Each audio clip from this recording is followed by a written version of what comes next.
नमस्कार बच्चों, एडुविला point channel में आप सभी का स्वागत है। आज हम करने जा रहे हैं क्लास 9 के हिंदी की वर्कशीट नंबर 23। बच्चों, आज हम लोग हिंदी में कबीर के पद को पढ़ेंगे और पिछले कार्यपत्रकों में आपने कबीर रचित कुछ साखियां पढ़ी। साखियां का मतलब जिनमें कबीर ने अपनी शिक्षाओं को रखा है उन्हें साखियां बोलते हैं। आइए आज के कार्यपत्रक के माध्यम से कबीर रचित शब्द पढ़ते हैं। शब्द मतलब पद। कबीर की 3 रचनाएं मुख्य थीं। साखी उसको बोलते थे, साखी, शबद और रमैनी। ये 3 रचनाएं थीं जिसकी रचना कबीर ने की और इसमें से हम लोगों ने साखी के बारे में पढ़ लिया। अब हम शबद के बारे में पढ़ रहे हैं। तो यह शबद है, पद है। कबीर की थोड़ी सी आप पहचान कर लें। कबीर बनारस के समीप रहते थे और वह निर्गुण ब्रह्म के उपासक थे। मंदिर, मस्जिद, काबा, कैलाश इत्यादि में उनका कोई विश्वास नहीं था। वो सच्चे हृदय से ईश्वर के उपासक थे और कहते थे कि सच्चे हृदय से ढूंढने से परमात्मा मिल जाते हैं। उनके लिए मंदिर, मस्जिद, काबा, कैलाश जाने की आवश्यकता नहीं है। इस चीज को उन्होंने अपने शब्द में रखा भी है, जैसे कि मोको कहाँ ढूंढे बंदे, मैं तो तेरे पास में। कह रहे हैं, ये एक तरह से भगवान कह रहे हैं कि मुझे कहाँ ढूंढते हो बंदे। बंदे मतलब आदमी, लोग। मैं तो तेरे पास में ही हूँ। ना मैं देवल, ना मैं मस्जिद, ना काबे कैलाश में। ना मैं देवल मतलब ना देवताओं के मंदिर में हूँ, ना मैं मस्जिद में हूँ, ना काबा, काबा मतलब जहाँ मुसलमान लोग जाते हैं तीर्थ यात्रा करने, और ना कैलाश जो हिंदुओं का तीर्थ स्थल है। इस किसी भी जगह पर मैं नहीं हूँ।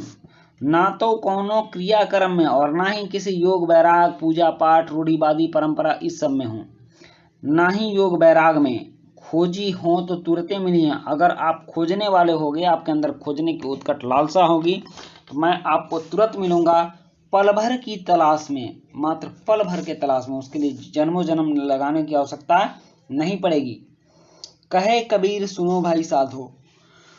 कबीर कह रहे हैं कि हे साधना करने वाले, हे लोगों सुनो।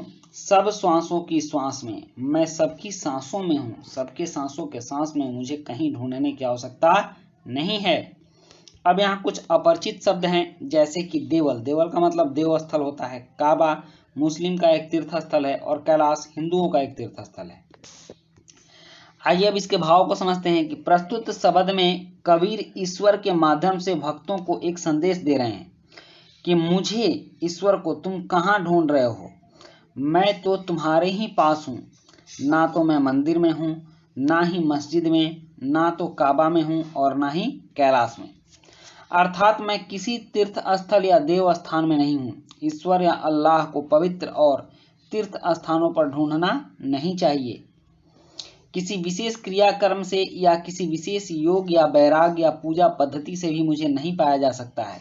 यदि कोई खोजने वाला अर्थात समझदार हो तो पल भर की तलाश में मैं उसे मिल सकता हूँ। कबीर कह रहे हैं कि साधना करने वाले साधकों सुनो, मैं श्वास लेने वाले प्रत्येक प्राणी के हर सांस में मौजूद हूँ। अर्थात जीवन का आधार मैं ही हूँ। आशा है आपने इस पद का भावार्थ समझ लिया होगा। आइए इस पद पर आधारित कुछ प्रश्नों के उत्तर खोजते और लिखते हैं। चलिए प्रश्न देखते हैं।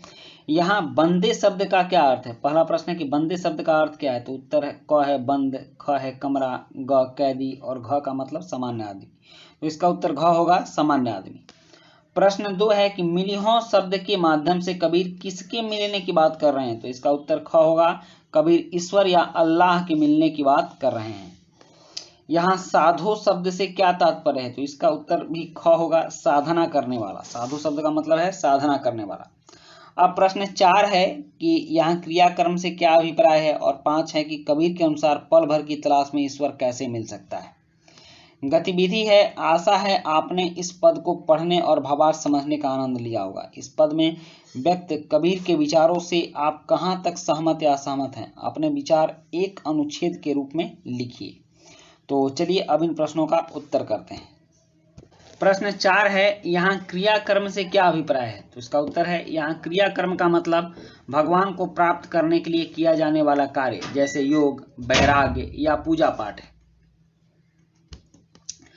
प्रश्न 5 है कि कबीर के अनुसार पल भर की तलाश में ईश्वर कैसे मिल सकता है? तो इसका उत्तर है, सच्चे हृदय से ढूंढने पर ईश्वर पल भर की तलाश में मिल सकता है। नेक्स्ट गतिविधि है, आशा है आपने इस पद को पढ़ने और इसका भावार्थ समझने का आनंद लिया होगा। इस पद में व्यक्त कबीर के विचारों से आप कहाँ तक सहमत या असहमत हैं? अपने विचार एक अनुच्छेद के रूप में लिखिए। तो इसका उत्तर है कि कबीर ने समाज में उपस्थित और रूढ़िवादियों पर प्रहार किया है, वैसे कार्यों का बहिष्कार किया है जो भगवान को प्राप्त करने के नाम पर किए जाते हैं। उनका कहना है कि मैं किसी मंदिर, मस्जिद या काबा और कैलाश में नहीं मिलता, मैं किसी भी क्रियाकर्म में नहीं मिलता, ना ही किसी योग और वैराग में मिलता हूँ। अगर किसी को मुझे खोजने का जुनून हो, किसी को सच्ची लगन हो, तो मैं पल भर की तलाश में मिलता हूँ। और सही है कि भगवान किसी को भी पल भर की तलाश में मिल सकते हैं, बशर्ते कि उसका खोज सच्चा हो, वह निस्वार्थ हो और परमात्मा को पाने का जुनून उसके अंदर हो। तो बच्चों, ये थी आपकी आज की वर्कशीट, और आज की वर्कशीट कंप्लीट होती है। वीडियो अच्छी लगी हो तो लाइक, सब्सक्राइब, कमेंट जरूर कीजिएगा। मिलते हैं नेक्स्ट वीडियो में। Thank you.